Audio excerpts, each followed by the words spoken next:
Estamos aqui para mais um episódio do nosso podcast Estação PMA. Lembrando a você, nosso espectador, que nós temos um número de WhatsApp disponível para que você entre em contato conosco, faça suas perguntas, seus questionamentos. E eu gosto de dizer que a sua dúvida aí pode se tornar o nosso debate aqui, o nosso bate-papo. Hoje nós temos aqui duas convidadas especialíssimas e um assunto. Eu ia dizer que o assunto é empolgante, mas todo assunto que a gente tem trazido para cá tem sido empolgante, né? Mas hoje nós vamos falar de cultura na nossa cidade de Araçatuba. E para isso temos a presença da nossa secretária de Cultura, Tiesa. Seja muito bem-vinda, Tiesa. E a Vanessa, que é o tratorzinho da nossa secretaria, né? A Vanessa aqui, sejam bem-vindas. Obrigada. Para nós também é uma alegria estarmos aqui podendo discutir um assunto tão interessante, sobretudo para nós, né? Exatamente. Que a gente defende com unhas e dentes, porque nós acreditamos na cultura como uma política pública de transformação da sociedade. Né? Isso é uma coisa, já começa interessante o assunto, secretária, porque historicamente a cultura sempre foi deixada de lado, né? O poder público, pelo menos nas cidades de menor porte, né, falando, a cultura sempre foi esquecida, tratada como um cabide de empregos. Isso a gente tem visto, viu muito acontecer em Araçatuba. Hoje está diferente, né? Hoje a cultura está empoderada, vamos dizer assim, né? Não é muito diferente do que você está falando ainda não, né, Vanessa? A gente às vezes vê uns resquícios dessa compreensão equivocada sobre a cultura. Tem muita gente que fala para nós, e deve ser uma delícia trabalhar lá na cultura, não faz nada, né? Então essa é uma ideia muito equivocada do tanto que a cultura produz, do tanto que nós trabalhamos e do impacto que ela tem na vida das pessoas, na vida da comunidade e na economia do município. Não só do produtor cultural, mas do público também, né? Porque o impacto da produção cultural, o impacto da arte no público, você pode não perceber de momento, mas tem uma importância. Eu acho que é muito importante a gente trazer aqui uma análise histórica também da cultura, da história recente, porque essa questão da cultura ser relegada sempre a um segundo plano e ficar muito no campo de eventinho, showzinho, comemoraçãozinha, ela tem uma grande transformação. Primeiro a gente tem que falar lá em meados de 2013, 2014, quando começa a se pensar em um sistema nacional de cultura. Então, quando as pessoas já começam a ver a cultura como uma possibilidade transversal, então a cultura pode auxiliar no desenvolvimento de todas as outras áreas. Então, você já começa a pensar nesse sistema. Aí, nos próximos anos, a gente vê um arrefecimento dessa ideia e a gente retoma isso muito forte com a pandemia. Engraçado, porque a pandemia, o setor cultural foi talvez o primeiro e o mais prejudicado, porque vive de eventos, shows e vive de gente, vive de juntar pessoas. Exatamente. Então, a cultura teve que se reinventar. E aí a gente vê uma atuação muito grande dos produtores, porque essas leis de incentivo e de fomento que surgiram, elas nascem nas cidades e dos debates entre os fazedores, produtores e gestores de cultura, que é o momento que a gente tem a primeira Lei Aldir Blanc. Lá em 2020, quando a gente fala pela primeira vez de um repasse de recurso federal, através da Lei Aldir Blanc, até para nós aqui no município, foi algo um pouco, confesso, assustador. Porque nós tínhamos um repasse, nós tínhamos um momento de calamidade, nós tínhamos toda essa dificuldade, que até então os nossos processos, eles eram os nossos concursos, porque a gente já fazia concurso, porque a gente já tinha uma lei de fomento de 2011 municipal, local, né? Municipal. Então, a gente já estava um pouco à frente da maioria dos municípios que não trabalhavam com editais culturais. Sim. E para a gente foi assustador. Mas foi um marco. A partir da Lei Aldir Blanc 1, nós todos fomos convidados a repensar a cultura e a profissionalização, sistematização e importância dela, inclusive como fonte geradora de renda. Né? Quanto que este mercado cultural é capaz de trazer de recurso financeiro para o município. Exatamente. E é muito bom você falar nisso, porque assim como a cultura ela é tratada de maneira desigual, vamos dizer assim, e com pouco conhecimento, com pouca informação, Araçatuba tem um histórico Araçatuba produção é tida, cultural, né? como um celeiro de talentos. E isso hoje confesso que eu não sei, porque há um tempo eu estou um pouco afastado. Mas desde que eu comecei na área de cultura, Araçatuba sempre foi respeitadíssima. E nós temos nomes aí... do cenário nacional de cenário grande nacional importância, internacional, relevância, inclusive. também internacional. O Oswaldo Martins, que é um baterista espetacular, estava na França esses tempos atrás. Artistas plásticos. Na música a gente tem muita gente. No teatro... Então, nas artes visuais que eu não acompanho muito, mas também tenho conhecimento de que está andando bastante. Quer ver o audiovisual? Né? O audiovisual, então, está sendo uma grata surpresa, muito por conta desses projetos financiados com os recursos aí da Lei Paulo Gustavo, mas nós tivemos a oportunidade, né, Tiesa, de ver uma produção, um produto cultural desse investimento, e nós ficamos, assim, extremamente felizes com a qualidade do produto gerado. Esse audiovisual é um documentário, alguma coisa? É um curta-metragem. De ficção. E eu vou pegar carona nisso que a Vanessa falou, para dar um exemplo que talvez possa ajudar muito as pessoas a entenderem o que a cultura faz na vida das pessoas, no cotidiano delas. Nós vimos um podcast gravado aqui mesmo, quando a procuradora doutora Renata sugere a série Made, que é uma série que passa na televisão, pela Netflix, que trata do drama de uma empregada, né, de uma criada, que sofre violência doméstica. Isso não chegaria a ninguém, quase, se não fosse o cinema. Exatamente. Então, o cinema é uma linguagem super poderosa dentro do universo cultural. E é na cultura que está o cinema. Então, eu penso que é um exemplo bastante interessante para as pessoas entenderem o quanto a cultura faz efeito na vida delas, chama atenção, ajuda, é companheira. Eu brinco que a gente viaja pelo mundo inteiro sem precisar gastar R$1, né? Porque você vê isso na televisão, você vê isso nos livros, você falou das figuras notórias que temos, né? A gente está trazendo uma exposição aqui em Araçatuba do Osni Branco. Osni Branco. Essa é talvez porque tem mais, um dos artistas mais famosos de Araçatuba internacionalmente. Exatamente. Né? Então, são essas coisas que nos deixam orgulhosos do trabalho que a cultura realiza. Né? E que muitas vezes é isso aí. É a primeira área a fechar e a última a reabrir. Mas a senhora fez um comentário agora a respeito dessa série que a doutora Renata indicou para a gente. Muitas vezes as pessoas elas têm contato com o produto cultural, mas não se dão conta de que estão tendo esse contato. Com certeza, Luiz, você tem razão. Então eu não preciso sair de casa e ir ao teatro, assistir uma peça de teatro, eu estou em contato com um produto. Não, você está vendo uma propaganda de televisão. Né? Quantos e quantos prêmios o Brasil já não conquistou internacionalmente por causa das propagandas? E propaganda de televisão está lá, o audiovisual, os atores. Exatamente. Né? Tudo Isso que você traz é a dimensão simbólica da cultura. A gente que trata ali da legalidade, a gente tem agora essa lei que está regulamentando o Sistema Nacional de Cultura e ela trata exatamente disso, desse aspecto simbólico da cultura, que é o quê? O dia a dia das pessoas. O quanto o modo de fazer, de consumir, de viver das pessoas, ele deve ser considerado algo cultural e deve ser respeitado. Então, é isso. A cultura, ela impacta sem que as pessoas percebam. Sem que as pessoas percebam, exatamente. A gente também, desculpa, Luiz, dá um exemplo disso com relação ao carnaval. Né? O carnaval é uma festa tipicamente brasileira, uma festa tradicional, uma festa cultural e que tem gente que pode não gostar, outros gostam, outros não gostam. Sim. Mas não pode negar que é um investimento cultural. Por quê? Vocês gastaram dinheiro no carnaval. Gastou como? Jogou pela janela?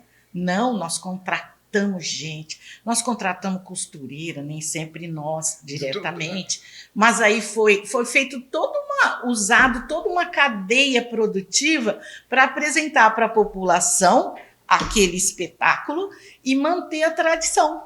né, que também é um compromisso da cultura. E gerando renda ali para as memória, pessoas que estão participantes ali desse processo, né? Gerando renda também, dando visibilidade. É isso que a gente já fala, não é jogar dinheiro fora, não pode ser considerado uma política pública menor, né? Porque Exatamente. ela interfere diretamente na vida das pessoas. Uma das grandes secretárias de cultura que nós tivemos no estado, a doutora Cida Costin, ela costumava falar para a gente que a cultura, o papel do governo é fomentar a formação de novos atores, né, no cenário cultural, de novos produtores culturais, e fomentar a criação de plateia.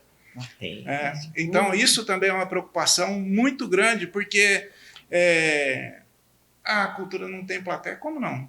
Quantos assinantes nós temos de Netflix aí? Não é a cultura local, é claro, né? A gente tem que trazer isso para a nossa realidade, para o nosso dia a dia, fomentar a cultura dentro do nosso município e na nossa região. E a gente tem, você estava falando do carnaval, mas nós temos aí vários eventos um pouco menores, né? Mas que são culturais também, né? Festa de Reis, dos Reisados, Catira. O próprio Bom Odori, né? Bom Odori, que pensando na tradição japonesa. Eu acho importante a gente trazer essa questão deste impacto, né? E de como o município ele tem trabalhado neste fomento. Porque você vê os esforços da secretaria hoje são justamente para fomentar o desenvolvimento cultural de todos esses atores, produtores, trabalhadores da cultura, de todo mundo inserido neste cenário de produção cultural. Então, a gente tem todo o nosso programa de fomento, de incentivo, que são os famosos editais da cultura. Editais da cultura. Né? Quem pode participar desses editais da cultura? Os trabalhadores da cultura podem. Quem são os trabalhadores da cultura? Eles que estão aqui atrás das câmeras, que estão gravando o podcast, quem está cuidando do áudio, o carregador que vai montar o palco, ele é um trabalhador da cultura, sim, porque dentro desse aspecto que a Tiesa disse, do quanto que movimenta, todas essas pessoas inseridas neste cenário, desde a pessoa que está vendendo lá a bebida, no cortejo do carnaval, até a costureira que foi contratada para fazer a fantasia, está inserida nesse contexto, e essas são as pessoas que podem ter acesso a esses recursos. É claro que ao regramento. Sim, né? sim. Nós estamos falando aqui de recursos públicos, então a gente precisa regrar o repasse desse recurso. E é claro também que a legislação é específica, a gente tem um decreto de fomento federal que cuida só disso, e a gente tem a regulamentação das próprias leis de fomento. Isso, aí é muito interessante a gente falar, porque assim, nós íamos falar dos editais hoje, né? E agora que está terminando, que a gente vai começar a querer falar de edital. Um edital, vamos começar do começo. Ele é uma modalidade, ele não chega a ser uma modalidade de licitação, mas ele é uma espécie de concurso para selecionar projetos que vão receber uma verba de determinado... Nós temos 3 editais aí na ponta da agulha, né? Que você está falando? A gente tem 3 leis aí que a gente vai lançar os editais. Que é a Aldir Blanc. Política Nacional Aldir Blanc. Que é nacional. Nacional. Paulo Gustavo, que é nacional também. E o fundo também. E o Fundo de Cultura, que é municipal. E ainda tem mais. O PROAC, né, que é um programa estadual que também segue na sua operacionalização essas leis, né, essas leis regulatórias de uso e aplicação do recurso público. O PROAC, Lei Rouanet, então existe uma série de incentivos, instrumentos, né? De instrumentos que são operacionalizados através de instrumentos como os editais. E como que eu, que sou produtor de cultura, por exemplo, lá no meu bairro, lá, às vezes eu tenho um grupinho na igreja que canta, né? Como que eu posso participar desses editais e pleitear essas verbas? A primeira coisa, quando a gente recebe essa pergunta na secretaria, é cadastre-se conosco. Por quê? Todo artista, produtor, empresa produtora de eventos, de audiovisual, ela precisa estar cadastrada na secretaria. Nós temos um cadastro regulamentado pela lei que criou o Fundo Municipal de Cultura. Pode fazer isso pela internet? Tudo pela internet, lá no nosso site, no aracatuba.sp.gov.br/cultura, vai ter a abinha lá, cadastro. Então, se cadastra. É claro. E se tiver dúvida, pode ir lá na secretaria, que nós estamos à disposição. Então, É claro que o cadastro também tem o regramento, porque como você disse, a gente quer aplicar este recurso aqui em Araçatuba. Então este recurso é para a nossa gente, é para os nossos trabalhadores da cultura. Então a gente põe o regramento para a gente manter que o recurso, para que o recurso fique aqui e seja aplicado e contribua no desenvolvimento econômico da cidade. Exatamente. Então você vai lá, nós estamos aí na iminência de um novo decreto de regulamentação destes cadastros, tá para sair, talvez quando a gente tiver o ar já tenha saído, então vale a pena olhar lá no nosso site, porque é o primeiro passo. Estando cadastrado, você vai depois ter acesso aos editais. A gente publica os editais. Certo. Então, os nossos editais do fundo, eles seguem a regulamentação da lei de licitações. Os editais de financiamento de recurso federal seguem o decreto de fomento. Então, a gente tem várias. Mas lá, eu falo que o edital é o quê? É a regra do jogo.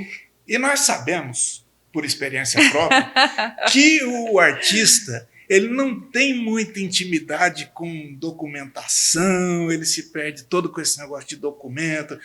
O que é uma certidão negativa? Sai batendo cabeça.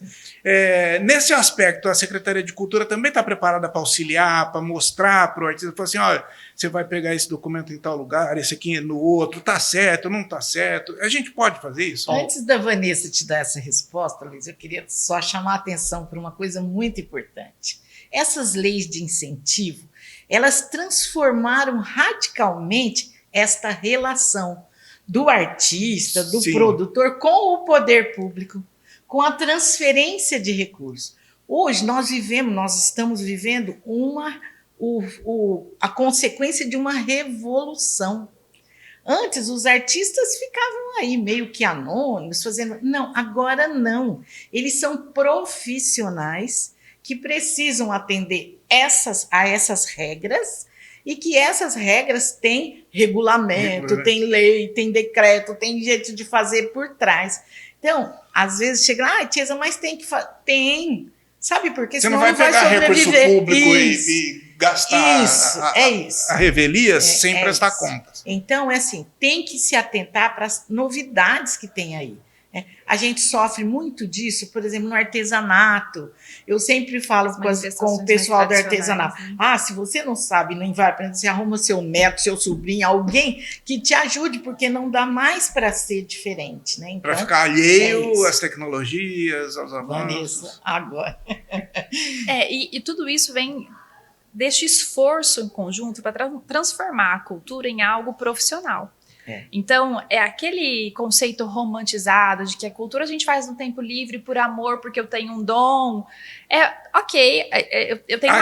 Eu tenho uma briga muito grande com as pessoas que pensam assim, porque eu aqui, enquanto gestora, eu tenho que falar que a cultura, ela pode sim te traduzir em um produto cultural que vai ser comerciável, que vai te fazer com que você tenha renda daquilo, que você viva daquilo. Mas eu respeito as pessoas que ainda pensam dessa maneira. Aí, para essas pessoas, você tem que dar a oportunidade de trabalhar com outras pessoas. Então, tem pessoas muito especializadas em elaborar projetos, que já estão muito mais safas em vou pegar a documentação, vou ficar, olha, essa certidão está vencida, coisa que, às vezes, esse artista que ainda escolhe viver só dessa inspiração não quer fazer. E ok. Então, você precisa ter uma rede de contatos. Quem é um produtor cultural que vai fazer isso para mim? Quem é o contador que vai prestar contas? Sim. Porque a gente está falando em profissionalização. Você pode ficar ali na tua arte, fazendo do jeito que você quiser, mas para executar estes recursos... Da mesma forma que um espetáculo de teatro, por exemplo, vai precisar de um iluminador, precisa de um contrarrega, um maquinista ali, o sonoplasta, o cenógrafo. Aqui a gente precisa também de outros profissionais, só que de uma maneira diferente. Exatamente. Né? Um contador, um produtor, então quem vai olhar a tua documentação, se você está lá cadastrado, você já cadastrou, não está cadastrado? Então vamos lá que eu te ajudo. Então, hoje em dia, a gente tem essas profissões também no setor cultural. Gente, o papo tá bom demais, mas nosso tempo já estourou faz tempo. Eu queria só que a senhora fizesse um comentário, aliás, a senhora fez um comentário e eu queria só complementar para a gente finalizar acerca da entrevista da doutora Renata e da doutora Edna Flor, que falaram aqui sobre a inclusão da vítima de violência doméstica nas leis de licitações, para critérios de desempate. E só para a gente falar que na cultura nós também temos, a Vanessa estava me falando de uma instrução normativa que também trabalha essa inclusão. Ações afirmativas. Né? Ações afirmativas. Nós estamos discutindo lá, e já está um discurso mais tranquilo sobre acessibilidade. Nós estamos trazendo esse debate para a cultura. Como é que nós vamos fazer isso? Né? E essas leis novas que surgem em favor desses grupos que foram desprezados neste país até hoje, que são essas minorias, a gente também está discutindo isso. Né? De que forma nós vamos incluir, porque a cultura, na verdade, do jeito que ela está sendo feita hoje, ela é uma novidade. Sim. Então, a gente também tem que colocar agregar, este debate na operacionalização de todos os instrumentos que nós temos à disposição hoje para que a cultura venha realmente como uma fatia que impacta a economia e que transforma a vida das pessoas. A gente falou de mulheres vítimas de violência. Essa é uma alternativa para mudar completamente a postura delas diante daquilo que elas vêm sofrendo, porque o conhecimento faz parte desse desejo de se libertar, de ter autonomia e de não ter dependência de alguém que é violento. Então, a gente vê bem isso daí. Perfeito. Muito obrigado pela presença. De antemão, já vou deixar o convite estendido para a gente continuar o nosso bate-papo. Talvez a gente falar, nós que temos, assim, passamos os 18 anos, falar um pouco do que Araçatuba já produziu de cultura, né? Eu estava falando, a gente falando dos grandes nomes aqui, do Osni.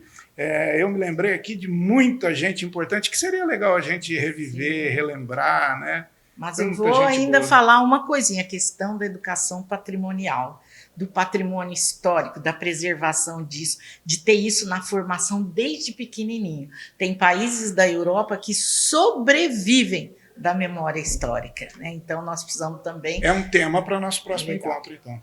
Muito obrigado, gente. Nós que agradecemos. A gente que agradece. Obrigada, Luiz, e obrigada aí a todo o pessoal.